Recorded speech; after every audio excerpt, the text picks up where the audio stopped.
لکھا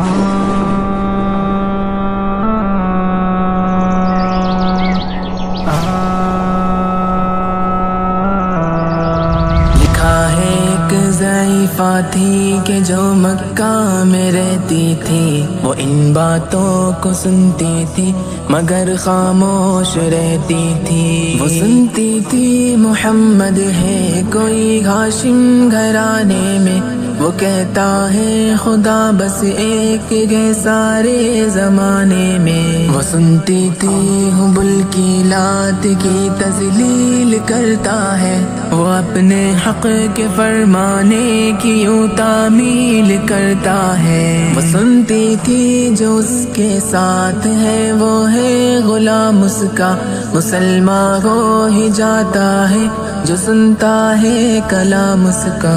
لکھا ہے وہ ضعیفہ ایک دن کعبے میں جا پہنچی، حبل کے پاؤں پر سر رکھ کے اس نے یہ دعا مانگی، میں تجھ کو پوجتی ہوں اور خدا بھی تجھ کو کہتی ہوں، بڑا افسوس ہے جو آج کل میں رنج سہتی ہوں۔ وہ غم یہ ہے محمد ہے کوئی ہاشم گھرانے میں، وہ کہتا ہے خدا بس ایک ہے سارے زمانے میں۔ مٹا دو اس کی ہستی کو نہ لے پھر کوئی نام اس کا، جگر چھلی ہوا جاتا ہے سن سن کر کلام اس کا۔ دعا کر کے اٹھی سجدے سے اور وہ اپنے گھر آئی، سمجھتی تھی یہ دل میں اب میری امید بر آئی۔ ضعیفہ کو خوشی تھی اب حبل بجلی گرا دے گا، محمد تو محمد ساتھیوں کو بھی مٹا دے گا۔ مگر کچھ دن گزرنے پر نہ جب امید بھر آئی، دعا کر کے حبل سے اپنے دل میں خوب پچھتائی۔ غرض ترکیب اس نے سوچ لی یہ خود ہی گھر آ کر کہ چھوڑوں گی یہ بستی میں رہوں گی اور کہیں جا کر۔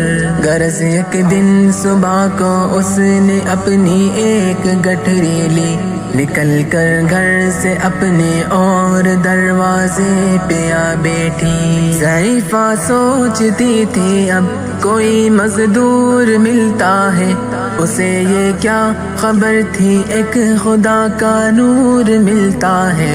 فریضہ صبح کو کر کے ادا سرکار دو عالم چلے جاتے تھے کعبہ کی طرف وہ رحمت عالم۔